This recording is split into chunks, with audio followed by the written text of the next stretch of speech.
En 2020, hein, on compte sur... Vous êtes malin, vous. Oui, alors déjà, on remet le contexte. Hein. On sort d'une année 2019 qui a été extraordinaire au niveau de l'activité. On a passé le million de transactions dans l'immobilier.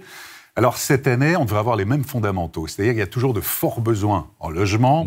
Il y a toujours la pierre, l'immobilier qui apparaît vraiment comme une réponse à l'incertitude liée à tout ce qu'on s'interroge autour de la retraite. Ce monde mouvant. Et oui, et puis on a des taux d'intérêt qui devraient rester attractifs au moins les premiers mois de l'année 2020. On ne va pas prendre de risques non plus parce qu'il peut y avoir un événement économique majeur qui peut arriver. Mais en tout cas, les premiers mois de 2020, ils devraient rester à des taux très bas. Alors on a aujourd'hui, on peut emprunter.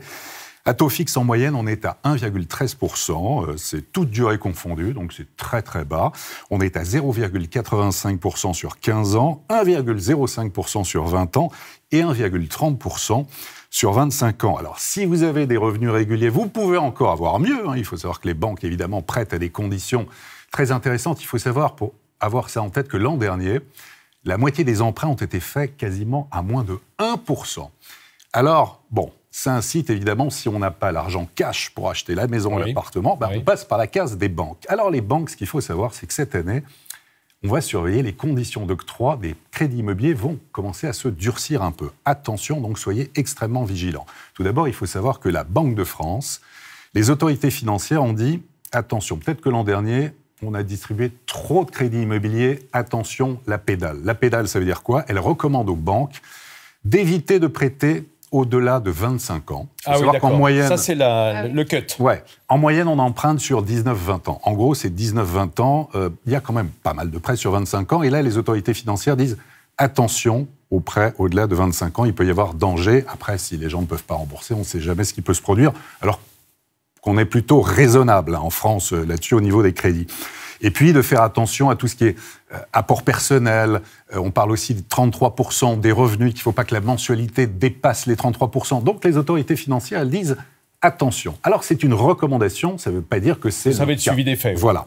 Mais ça se durcit déjà dès maintenant. C'est-à-dire qu'on a le taux d'usure qui a été durci depuis le 1er janvier 2020. Taux d'usure, qu'est-ce que c'est?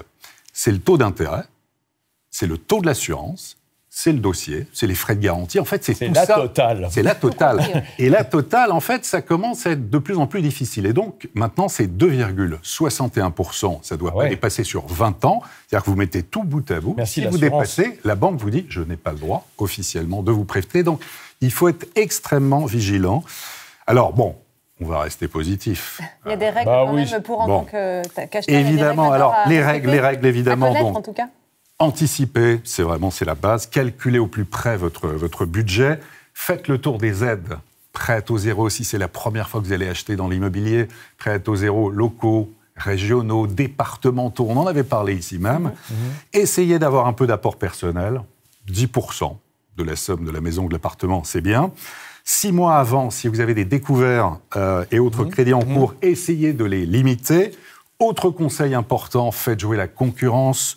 Faites appel à un courtier, très important le courtier, n'ayez pas peur de votre banquier, s'il y a des meilleures conditions ailleurs, il faut faire appel à un courtier.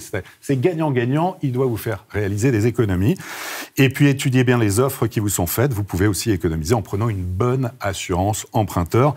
Si c'est dans votre banque, vous pouvez changer chaque année à la date anniversaire, vous n'êtes pas obligé d'avoir l'assurance emprunteur chez votre banquier, vous pouvez l'avoir ailleurs.